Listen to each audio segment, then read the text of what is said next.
Bonjour, bonjour, chère belle destinée prophétique. Tout va bien? En tout cas, moi, tout va super bien. 2025, allons au-delà de nos limites. Marcher en nouveauté de vie, une destinée évidente en Christ. Servant Yellow Marie, Odile, épouse, mère, et puis voilà, je sais mon Seigneur Jésus avec force et détermination. Je suis dans mon but, dans ma destinée. Voilà. J'ai une connaissance à t'apporter. Comme je te dis, cette année, on doit aller au-delà de nos limites. Mais pour aller au-delà de nos limites, comme je vous dis toujours, moi, je partage les connaissances. Ah oui, j'aime la connaissance. Notre Dieu, il nous a dit, son peuple est détruit parce qu'il manque la connaissance. Dieu n'a pas dit que son peuple est détruit parce qu'il manque les prières ou bien les jeûnes. C'est une bonne chose. Je n'en dis combien pas. Mais la connaissance. Si tu as la connaissance, je suis sûr que tu vivras pleinement ta destinée. D'où je vais te parler du danger de faire son culte en ligne. Je n'ai pas dit que ce n'est pas une bonne chose. C'est une bonne chose. Mais en même temps aussi, c'est très dangereux. Parce que le culte dont le Seigneur a mis en place, il dit quoi? Il dit c'est pour le sanctifier. Oui. Il dit c'est pour le sanctifier. Je te lis, Ésaïe 58. Il nous dit que, verset 13, si tu retiens ton pied pendant le sabbat pour ne pas faire ta volonté à mon saint jour, et si tu fais du sabbat tes délices pour me sanctifier, l'Éternel en le glorifiant. On en vient. Je te parle de la définition du culte. Lorsqu'on parle du culte, on parle d'une cérémonie, honneur rendu à un Dieu, à une divinité. Donc lorsqu'on parle de cérémonie, regarde tout ce qui tourne autour d'une cérémonie. Voyons.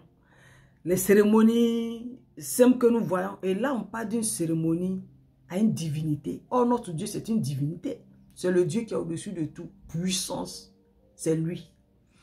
Donc, notre Dieu dit, ce jour-là, bon, c'est dans notre temps qu'on appelle maintenant le culte. À l'époque, c'était le sabbat. Maintenant, nous, c'est le culte. Ok, ça, c'est pas un problème. Notre Dieu dit de ne pas faire notre volonté. Il a travaillé. Quand tu vas dans le livre d'Exode 31, Exode 20, il nous parle de son jour de sabbat. Il a travaillé 6 jours, il s'est reposé le 7e jour. Donc, il lui dit que nous avons 6 jours pour faire nos activités, nos œuvres et tout ça.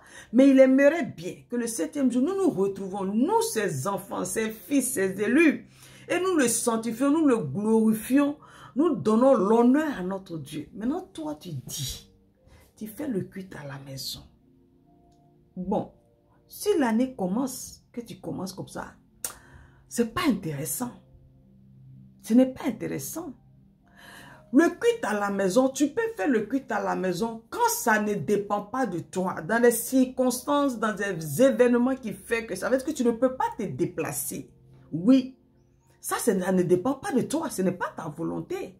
Je suis en train de parler aux enfants de Dieu qui doivent vivre les destinées prophétiques. Ce sont des choses que nous ne mettons pas le doigt dessus. On laisse passer. Mais c'est dangereux. Tu es un enfant de Dieu. Tu ne dois pas faire ton culte à la maison. Tu dois faire ton culte dans un lieu. Oui, appelé église, assemblée. En tant qu'un enfant de Dieu, tu dois te retrouver dans ce lieu pour sanctifier ton Dieu. Cette cérémonie organisée chaque dimanche, tu dois en faire partie. Il dit, tu ne retiens pas ton pied, tu ne fais pas ta volonté. Ça veut dire que tu ne trouves pas des excuses. Là, ils sont en train de parler des fils de Dieu qui doivent vivre pleinement leur destinée en Christ.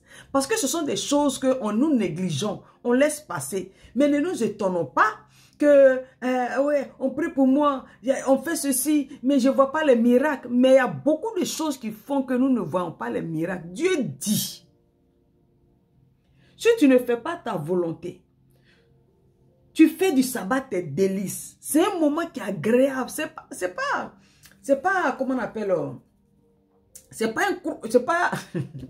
un fardeau pour toi. Oh, dimanche, oh, il faut que j'aille au front, j'en ai. Non.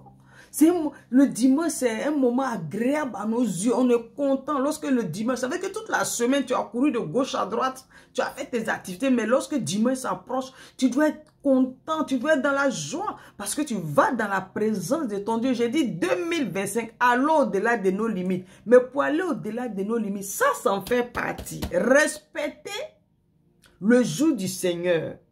Il dit, si tu l'honores en ne suivant point tes voies, en ne te livrant pas à tes penchants et à tes vains discours, Dieu sait.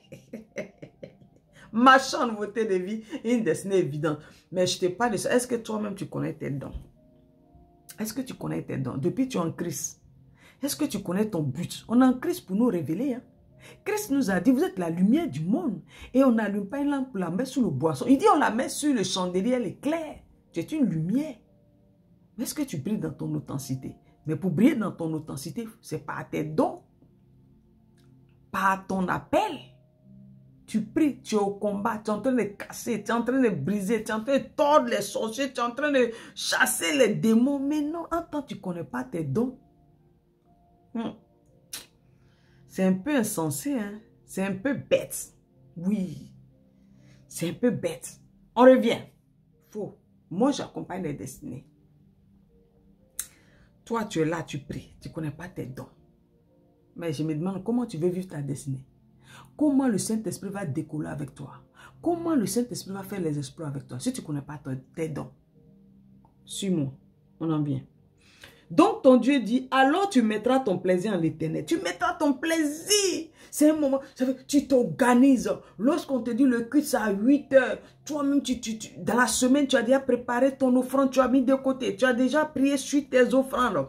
Tes vêtements sont déjà dans la semaine, quand tu as un bout de temps, tes vêtements sont déjà repassés. Tes chaussures, ton sac, tout est bien placé. Tu es bien organisé. Dieu voit tout. C'est le dimanche, tu fouilles comme ça.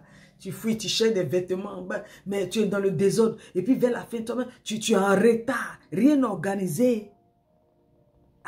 Tu t'étonnes que depuis on prie pour toi, il n'y a pas d'exaucement. Tu as l'impression que tu ne bouges pas. Tu as l'impression que tu es toujours au même niveau. Mais est-ce que tu as pris en compte comment tu rends culte à ton Dieu? Le jour où c'est un jour mis à part pour ton Dieu. Comment tu prends ça en fait? Comment tu arrives en retard? Hey! Mais je n'ai jamais compris ça. Hein? Un enfant, un fils de Dieu. Bon, en général, les fils, ils savent. Ce sont les enfants de Dieu qui ne savent pas. Quand tu es un enfant de Dieu, si tu arrives en retard au culte, c'est que franchement, tu n'as même pas d'excuse même. Dieu sait que ça ne dépendait pas de toi. Ce n'était pas de ta faute en fait. C'est un événement qui a fait que tu es arrivé en retard. Mais s'il n'y a rien eu, toi-même, tu ne t'organises pas. Tu ne prends pas le temps de faire comme de t'organiser. Tu as pris tout ton temps et puis tu arrives en retard. Tu arrives en retard. Mais attends, tu es venu en Christ pourquoi en fait? Désolé. On continue. Arrête de faire ton culte en ligne. D'accord? Notre Dieu dit, tu mettras ton plaisir en l'Éternel. Il dit, je te ferai monter sur le hauteur du pays. En fait, la bénédiction que nous cherchons, voici les clés. Voici les codes. Quand tu sanctifies l'Éternel, ton Dieu, tu prends en compte son culte. C'est un moment le culte, c'est un moment, franchement, de délice pour toi. Tu t'apprêtes. Tu t'organises. Tu as tes vêtements de culte. Moi, ce n'est pas question d'argent. Même si c'est 2 chemises, même si c'est 2 robes, tu dois garder les 2 robes là. C'est mis à part. Non, tu ne mélanges pas les vêtements que tu prends pour aller au travail ou tu te promènes pour aller rendre culte à ton Dieu. Non. Non.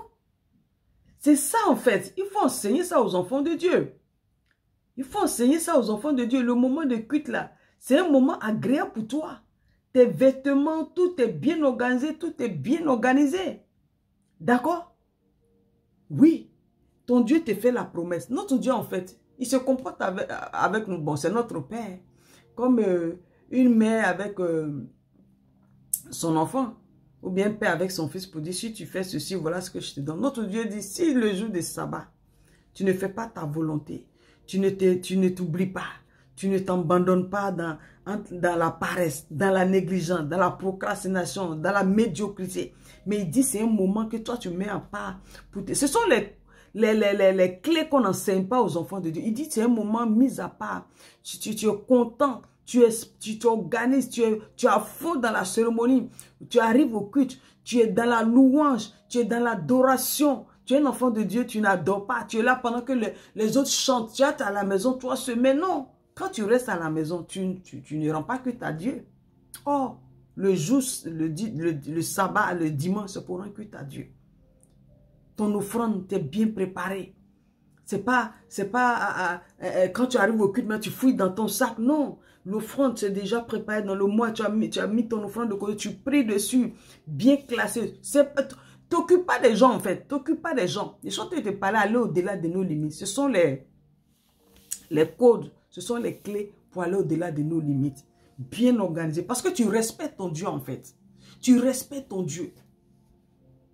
Et c'est très important. Sur ça, 2025, toi et moi, on doit aller au-delà de nos limites. Notre Dieu te dit que si tu sanctifies son nom, il dit, tu feras jus de l'héritage de Jacob. Cette année, je prie en ta faveur que toi-même, tu vois la puissance de l'Esprit de Dieu se déployer dans ta vie. Cela dépend. Comment tu prends en compte le jour du sabbat du Seigneur? Je t'ai parlé de tes dons. Est-ce que tu connais tes dons? Est-ce que tu connais ton appel? On est en Christ pour nous révéler le Saint-Esprit dans la vie du croyant. Ne me dis pas que tu as l'Esprit de Dieu et puis tu ne connais pas tes dons. Non, ce n'est pas possible. Contacte-moi et partage-moi les cœurs.